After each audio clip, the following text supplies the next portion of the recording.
ప్రచారం కోసం మహిళా ఓటర్ల కోసం చేసిన ఎత్తుగడగా దేశ ప్రజలు దీన్ని భావించే అవకాశం ఉంది, ప్రమాదం ఉంది. కాబట్టి ఖచ్చితంగా దీన్ని ఇదే పార్లమెంట్ సెషన్స్ అయిపోయిన తర్వాత 2024 ఎలక్షన్స్ లో అమలయ్యే విధంగా దీని చర్యలు తీసుకోవాలని కోరుతా ఉన్నాం sir.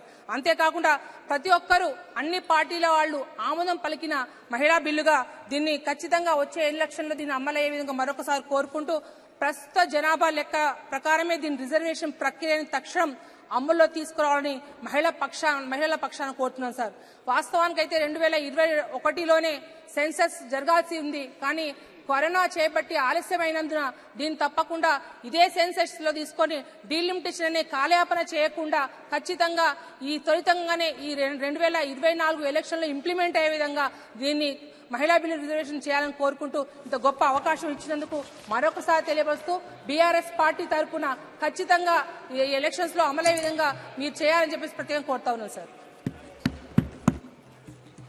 Shri Keshavani Srinivas ji. Speaker sir, for the opportunity. I stand before you today on behalf of my party, Telugu Desam, to address a pivotal moment in our parliamentary proceedings, the discussion surrounding the Women's Reservation Bill of 2023. This legislation holds a potential to reshape our democracy and empower women across the great nation. First and foremost, I want to commend the government and the Honorable Prime Minister, Shri Narendra Modi ji, for taking this bold step towards achieving gender parity in our political landscape.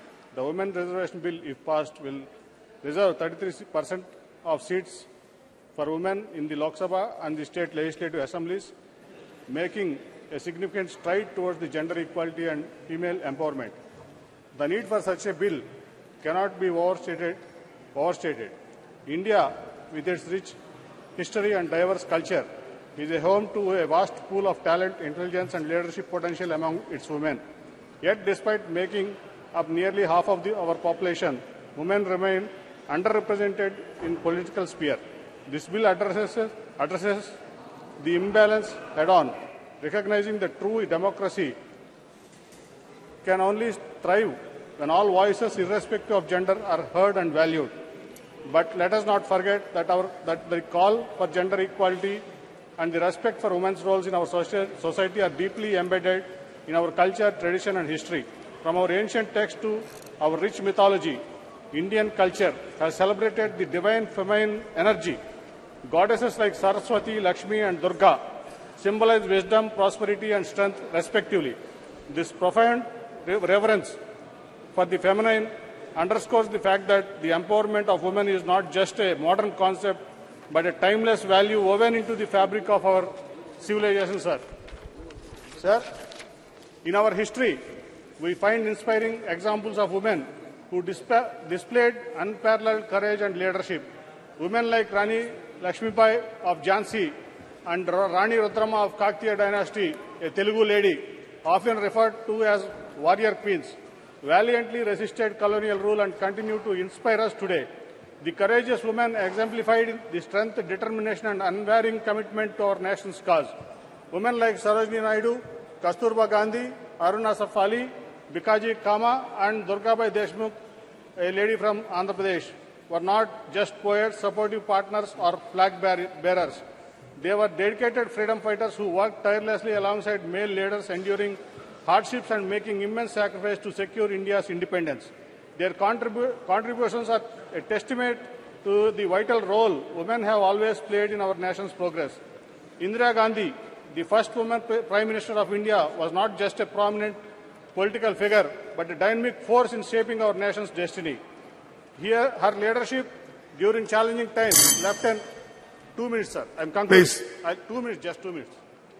Her leadership during challenging times left an indelible mark on the India's political landscape, proving that the women can excel in roles traditionally dominated by the men. Moreover, it is a matter of great pride that the founder of our party, Telugu Desam Party, Nandamuri Tarak Ramarao Garu, was the first in this country to bring in and execute legislation for the equal inheritance rights for women way back in 1985 in the state of Andhra Pradesh. This groundbreaking move set a precedent for the entire nation, ensuring that women have had an equal share in the family property. Remarkably, this visionary policy was eventually implemented across the country. Yes, please 20 conclude. years later. 1 minute, sir. Please conclude. Okay, sir. Remarkably, this visionary policy was eventually implemented across the country 20 years later in the year 2005, creating a more equitable society. Thank you. Our present leader and former Chief Minister Nara Chandrababu Naidu garu has consistently demonstrated his commitment to women's empowerment. His administration was not just about words but concrete actions. Chandrababu Naidu made history by appointing a woman Speaker, Srimati Pratibha Bharati, Honorable Member, in the Andhra Pradesh Assembly in 1999. Concluding, sir, one paragraph, making her one of the first women to hold prestigious position in our country. This move showcased our party's unwavering dedication to gender equality. Similarly, please, you can start. Chandrababu Naidu garu is not just a leader, he is a strong advocate of women's empowerment. His policies, initiatives. Please sit down. 1 minute. Your time is over. Last Please two sit down. sentences. Sumanath garu agandi. Please, Chandrababu, please the come. Women's Reservation Bill. Concluding, sir. The Women's Reservation Bill 2023 is not just an isolated legislative effort.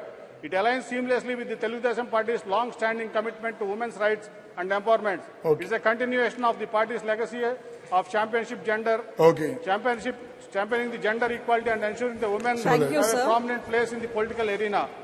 In conclusion, As I stand to speak for the first time in our new Parliament building, I'm filled with pride and pleasure that it's the long-awaited Women's Reservation Bill that I'm getting an opportunity to speak about, sir.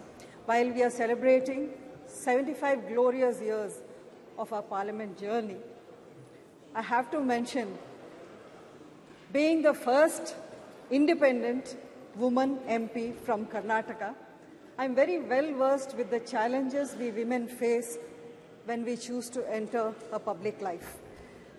And there was a time when women were not even considered eligible to vote. And we have to remember some of our great leaders like Savitribai Phule, Sarojini Naidu, and of course Dr. B.R. Ambedkar, who have fought and pioneered women's rights in our country. We have traveled a long path of challenges to come to realize the aspirations of millions of women who are deserving and capable of playing important roles in the most important decision-making bodies of our country.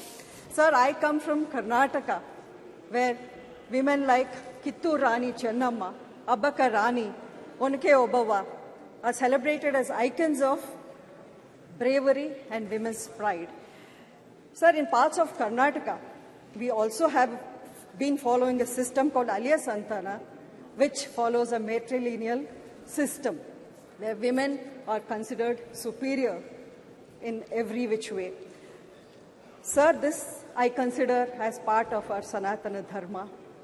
Bharat is the only country which calls women as Shakti, Shakti Swarupini, also which I believe is a reflection of our Sanatana Dharma today.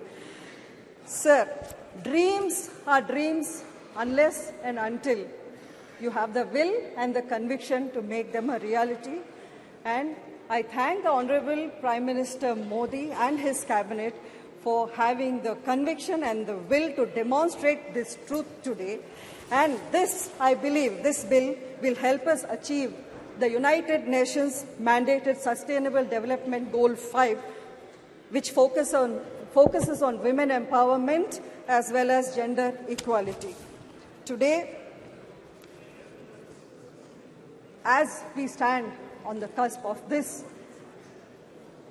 great bill, which attempts to bring more representation for women who have been underrepresented for so long in our country, I wholeheartedly welcome and support this bill, and I believe this will help us bring closer to change the course of countless women of our country.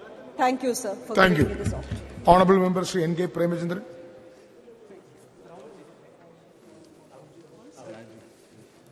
Thank you very much, Mr. Chairman, sir, for affording me this opportunity to have my maiden speech in the new Parliament House. Sir, since it is a maiden speech, sufficient time may be granted. That is my first speech. No. Within the time you have to finish. Sir, 3 minutes. Sir, please.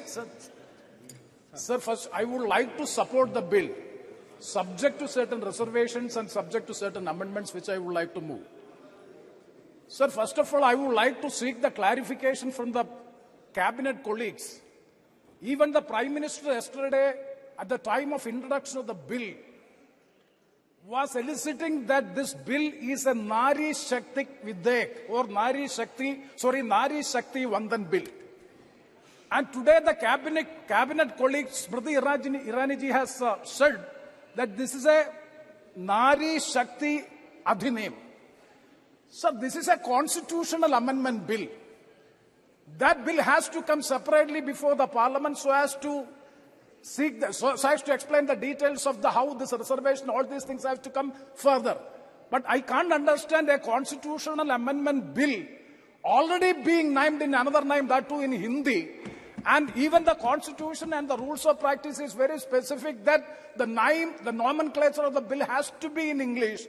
But it is quite unfortunate, almost all the legislations.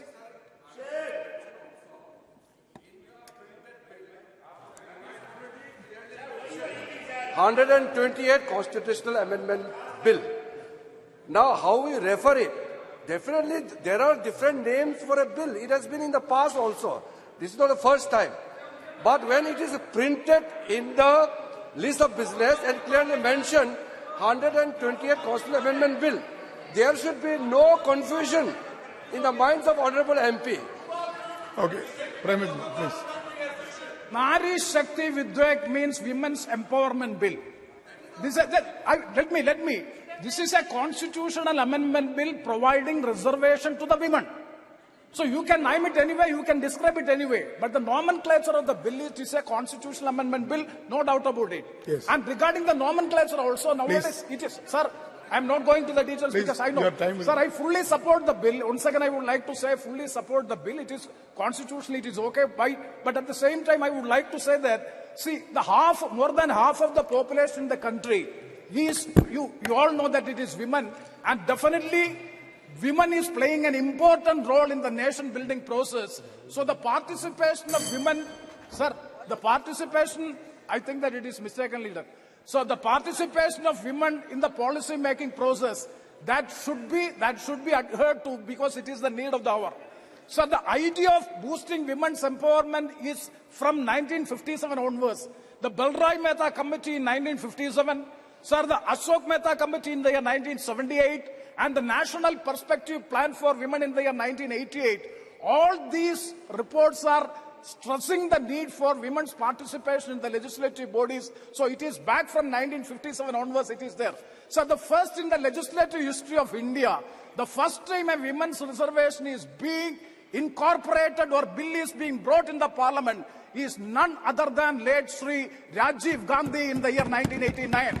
Sir, 33% of women reservation has been provided in the 1989 bill in the constitutional amendment. It was passed in the Lok Sabha, but unfortunately it is defeated in the Rajya Sabha. In defeating that bill, BJP was also a party in defeating the bill.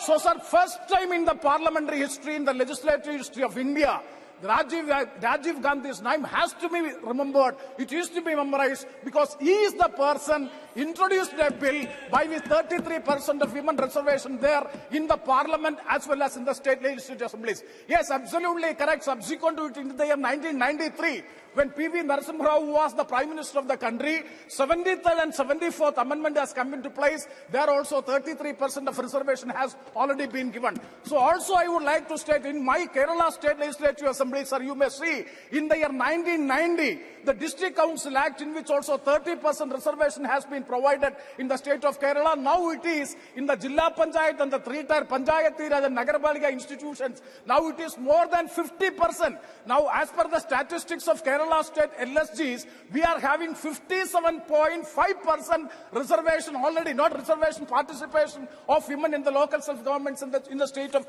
Kerala. So, sir, I would support Supriya Suleji's today's speech. 2 points have already been sought, questions have already been sought. Why this special session for enacting such a law? Because this law would be applicable only after the census and only after the delimitation process. That means we are getting lot of time. Then what is the need of having a special session so as to pass this legislation? Number one, and also 9.5 years have already elapsed. Yesterday, the Honorable Prime Minister is making a speech in the Parliament saying that it is a wish of the God that thereby the mothers and sisters of this country, the opportunity or that fortune has been given to me so as to have a legislation for having participation of women in the legislative bodies. If that be the case, 9.5 years, that 1 decade has passed. What prevented the government from making a legislation in the first NDA government led by Sri Narendra Modi ji? Sir, the delay has to be explained. And also, sir, I would like to seek the specific assurance from the honorable government. When the government is intending to implement the bill, kindly have an assurance in the bill so that we can support the bill. With these words, I conclude. Thank you very much, sir, for providing this. Thank you. Honorable Member Srimati Sandhya Roy. Honorable Member Srimati Sandhya Roy ji. धन्यवाद सभापति महोदय. आपने Honorable Member Srimati Sandhya Roy already started. No point of order, please. No point of order. Sandhya Roy, please.